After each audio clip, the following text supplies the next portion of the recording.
Okay, hello everyone and welcome back to World of Tanks Blitz, and today we're going to be taking a look at this thing, which is the new Tier 6 Premium Reward Tank for the new latest operation, which is Operation... Oh, I just had it. I just had it. It's not Operation Onslaught, that was the previous one. This is, there you go, Code Fatal. And this was the newest Tier 6 tank to come into the game, and I like these operations that they're doing, if I'm honest. You get a pretty cool looking tank, and you also get a Tier 4 tank as well, and you can get the premium pass, which helps A, speed it up, and also B, gives you a whole load of extra stuff, which does justify getting the premium pass. Actually, you know, you get tons of free XP, you get a ton of gold, loads of credits, you get boosters and ×5 certificates, free XP, and for just activating the premium pass you get a free Tier 4 vehicle. With Operation Onslaught it was a Covenanter. With Code Fatal it is the DW2. Here it is, which I didn't have either of those. And there's a new operation coming soon, TM, which will bring us a new Tier 6 tank, and it will include the Duck, the AMX-40, as the premium vehicle of choice, which seems pretty cool. So yeah, you get a whole bunch of stuff with the operations, but this is the main reward for completing the operation. I think it's at level 35. Yeah, there it is. You get the tank, which in this case is the Eraser BP44, aka the ARL 44, just looking different. Yeah, previously it was the Thunder, which is of course the KV-1S, but this time it's the ARL, and the next one is going to be a German tank, the VK26, what is it, 2601 or something. The Tier 6 German light tank is coming as the next one, but we're going to be looking at this. So overall, it has got 1150 HP, which is not too bad, I suppose. Compared to something like the Thunder, has got 1060. You've got 131, which has got 1219. Take that away, it goes down to about 1150 without the improved assembly. The Churchill has got 1200. And one last thing, let's go into the tech tree actually. There you go into the tech tree, we'll go France, and we'll just have a look at the regular ARL 44. Here it is. With the upgraded turret, goes to 1150 as well. So it's got the same sort of health as the ARL, which is a fairly, you know, it's a fairly decent HP pool. It's towards the top of the Tier 6 heavies. So overall, yeah, very nice HP. As for the armor, 110 frontal turret, 50 side, 30 rear, 120 frontal hull, 50 side, 50 rear, which is not too bad. If we have a look at the... oh, that's the wrong thing. If we have a look at the regular ARL 44 in the tech tree... Why am I clicking everything except for the tech tree? I don't want the news. Go away. There we go. If we look at the regular ARL 44 here, it's got 120 frontal hull, 50-50, and the front of the turret is, yeah, 110, 50-30. It's got basically the same sort of armor as a regular ARL, except it has actually got better frontal armor. This stuff here, it looks a bit like explosive reactive armor, and it actually counts as extra layer of armor. I'm not too sure exactly how much armor. I think it's probably something around along the lines of 20 or 30 mils of armor, perhaps, on that slope, but that does mean that it's slightly more difficult to penetrate the front of this thing in comparison to the front of the ARL 44, which is interesting. It means that, yeah, you do have better frontal armor, but it's not impenetrable, however. You can still get through the front of the turret. It is still only 110 millimeters thick, which is not great at this tier when you're looking at things which you've got 150 plus mil of pen. Even the mediums are able to get through your frontal turret because it's not really that sloped, and you know, generally just this whole frontal area here is just a weak spot as the drone comes around. Obviously, the gun mantlet will easily be able to eat shots. However, this counts as a weak spot, I believe. The little place that the drone sits in. There he is. There he goes. Yeah, back in. So yeah, I think this actually counts as a weak spot, but mostly, yeah, just you can get through the sides and rears of this tank pretty easily. Yeah, it's not the most well armoured. The armour is still decent. You can still bounce things, especially off the front if they hit your frontal armour here. Especially going frontal on like this. If they don't go for your turret and they instead go for your hull, there's a decent chance that they'll hit your extra frontal armour, layer of frontal armour up here, and bounce. Because yeah, with the sloping, it is sloped at a decent angle. It goes to about, let's say, 140 or 150 mil thick. Without the extra frontal armor, add on the extra frontal armor, goes up to possibly 180 mil, which is at that point that's pretty decent frontal armor. But yeah, your frontal turret really is the bigger weak spot, and generally just the sides and rears of your tank just will not stand up to most things. So that's something to be wary of. As for the mobility, 31 kilometers per hour average speed, 17.1 power to weight ratio, 22. Nearly 23 degrees per second turret, and 27, nearly 28 degrees hull traverse with an 802 horsepower engine, bearing in mind that I have got engine power boost on. Which means that it's not the most mobile thing in comparison to the Kuromori 25, 13, 20, 30. I mean, it's better than the Tigers here. It's one of the more mobile heavies. Especially out of my garage here, so you can keep up with most heavies. It's the most mobile out of all the heavies. If we have a look at the regular ARL here with the upgraded engine, as we can see, 16 power to weight ratio, which means that it's got the same basically horsepower engine as the regular ARL, and then 19 degrees per second hull traverse. If you were to stick engine power boost and 100% crew into that ARL, you'd probably get about the same mobility as this thing has. So overall, yeah, mobility is decent. Obviously nowhere near as good as the mediums, but in comparison to, let's say, the VK, what's the VK got? 33, 17.9, so it's got a similar sort of power to weight ratio as the VK, slightly slower than the VK here, and obviously the VK beats it in terms of turret and hull traverse. But overall, yeah, mobility, not the best, not the worst, best out of all the tier 6 heavies at least, so that is something going for you. As for the gun, you do get a 105mm. Because, as we know, the ARL in the regular tech tree gets a choice of between a 100 or a 90mm gun, and for the special one here, the Eraser, they went with a 100mm, the 105mm gun. So it's got 5.3 second aim time, 0.37 accuracy, that's not great. DPM 1600 with an 11.5 second reload, 170mm of pen with AP, 223 with APCR, 54 with HG, 310 average damage with AP, 260 with APCR, and 400 with HG, and 10 degrees of gun depression, 15 degrees of gun elevation, which is not too bad. Overall, the gun is a bit mixed for me. I feel like it's a decent gun, but you always want more from it, and it can't deliver on it.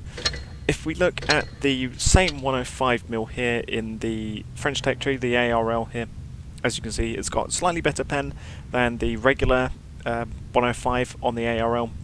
It's got the same gun depression and elevation, it has got better accuracy, however I believe this is running without 100% crew, so if you were to stick a 100% crew into this ARL, you'd probably get similar numbers to with a gun rammer, or and all the equipment as I've got on the Eraser. So if you're using the ARL here with the 105, you'll probably find it to play pretty much the same, but then if you're using the ARL with the 90mm, you'll probably find that the Eraser just isn't quite as good as your ARL 90. Just because the 90mm here on the ARL is just the better gun out of the two of them. If you were to ask people what do they run on their ARL, do they run the 90mm or the 105mm, they'll probably say the 90mm because it's got better DPM, better accuracy, better aim time, and better average pen. Just not so good average damage in comparison to the 105. But even so, 225 average damage with in a single shot for a 7.5-second reload is still decent on for a, a tier 6 tank. That is still very good average penetration numbers and average damage numbers as well. So yeah, the gun is yeah. Do I prefer the gun over something like the gun on the Kuro or the 131? Probably. It does have better penetration, better average damage in comparison to either of these two tanks here. But overall, there's just generally probably better guns that it could have had. Like I said, the average damage and average pen is good on this tank. 170 average pen. In comparison, the 122 on the KV-1S or the Thunder have 175 average pen with AP. However, they also do 400 average damage for not as bad, not as good dispersion, but a similar sort of reload time. If you go with all the upgrades and etc, etc. So yeah, overall accuracy is not great. If I'm honest, it's coming up to bad accuracy, 0.37. 0.35 is sort of average. 0.3536 is sort of average for me. 0.34 and below is good accuracy, and anything above 0.37 and above is bad accuracy. That's how I generally categorize it. And aim time, 5.3 seconds, is just slow. There's just a slow aim time. Yeah, that is. Yeah, it's just a bit of a weird gun for me. Yeah, just average pen is alright, and the average damage is also decent. However, yeah, that accuracy means that you do better sort of towards the front lines than you do far away. Again, like the Thunder. Like the Thunder, if we have a look at the Thunder, Thunder's got an 18.7 second reload. But again, similar sort of dispersion, where same time, similar sort of average pen with AP and APCR. Better HE pen and better average damage. So yeah, the gun is probably towards the worst guns at this tier, if I'm being brutally honest, in comparison to something like the 88 on the Kuro or the 122 on the Thunder, even though I said I would prefer the 105 that's on the Eraser over the 88 on the Kuro. At least the Kuro can probably hit things decently. Yeah, so overall the tank looks great, and the tank is a decent heavy. The gun is a bit to me. Other people may really like it. It is probably just a matter of choice. If you have the ARL 44, you probably won't be missing out if you didn't get this tank, but then at the same time, if you have the ARL and you did get this tank, you'll probably enjoy it, because it's basically just an ARL 105 but with slightly better frontal armor. That's what you're getting here. So yeah, if you run your ARL with the 105mm already, you'll probably enjoy the Eraser. And overall, the tank is pretty fun to play. It looks very nice. You know, these operation tanks do look nice. For example, this tank with its sort of black and red, what is this, like underpaint sort of thing, plus the stars glow when you're in battle. What more can you want? Plus it has a machine gun on top. These tanks look very nice, obviously, and yeah, the tank plays alright, so I suppose what more can you want? As for consumables, you've got your standard repair, first aid, fire, you got your engine power boost, 20% engine power, and your adrenaline for your 20% load speed and 10% chance of damaging enemy vehicle modules, and then you've got your multi-purpose, which is those three rolled into one, so you can go ahead and mount them as you want. You have got your provisions, which is your standard and improved fuel for 3 and 10% respectively to engine power and turret traverse. This is a French tank as well, so you do get the canned pate and the hot coffee for the 3 and 10% respectively to crew mastery, and then you get your protective kit, which is all that lot that you see there. As for ammo, you do carry 40 rounds, which is not bad. That's decent ammo capacity. You can go ahead and mix and match those as you want. And yeah, you probably will never run out of ammo, so you can go ahead. You could probably have a 33-33-33 split if you wanted, and it would probably be fine. You wouldn't run out of one or the other ammo type. So yeah, you can go ahead and mix and match those as you want. As for equipment, gun rammer, definitely get that reload time down and the DPM to above 1600. Yeah, DPM is not too bad. 1600 at this tier, which is better than something like the Thunder or the KV-2. Comparison to something like a Mark 7 Churchill. Mark 7 Churchill's got 1900, so yeah, it's missing 300 DPM off of that. If we have a look at the Kuro, Kuro's got 1742, so you're not too far off of one of the premium Tigers, which do have fairly decent guns, otherwise, all things considered. Yeah, if we were to have a look at this gun, similar sort of accuracy as the one on the ARL, better aim time, slightly better DPM, better reload time, worse average pen across the board, worse average damage, and 8 degrees of gun depression. So yeah, overall gun rammer just is the better choice. Oh yeah, actually, sorry, what am I saying? The Kuro's got better DPM. It's got about 150 better DPM than this thing. So peekaboo tactics is what you want. Improved modules, the extra trank durability. You do have pretty exposed tranks, and there's a lot of times when I've been hitting Erasers and ARLs because they've been coming out in force since as the operation progresses, as more and more people get these tanks. The tracks do tend to eat a lot of shots. It's a bit like the Churchill 1 situation, where the Churchill 1's tracks do also eat up a lot of shots. Same as this thing. Yeah, tracks do eat a lot of shots in this tank. So, improved modules, the extra track durability. Coated optics, you are a heavy tank, you're not so much a sniper. And definitely enhanced gun lane drive, get that aim time down as much as you can. Enhanced armor, you do have decent hull armor at least. The turret armor, not so much.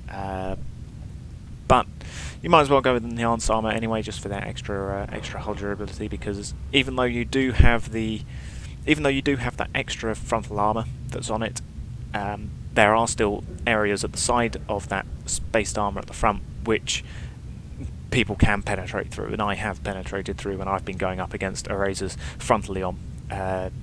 They can get through those little side areas. So enhanced armor, probably best way to go. Engine accelerator for the better power to weight and the better average speed. You also get the buffs to the hull reverse. So yeah, engine accelerator for that. Refined gun gets that accuracy down from 0.41 to the 0.37. That's fairly decent accuracy buff. So refined gun for that.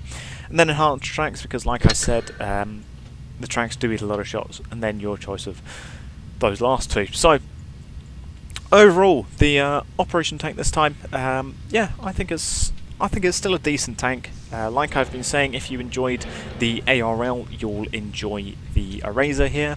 When I was saying about the frontal armor, people can still penetrate through this area down here, and the same on the other side as well. As you can see, this doesn't cover the entire front of it.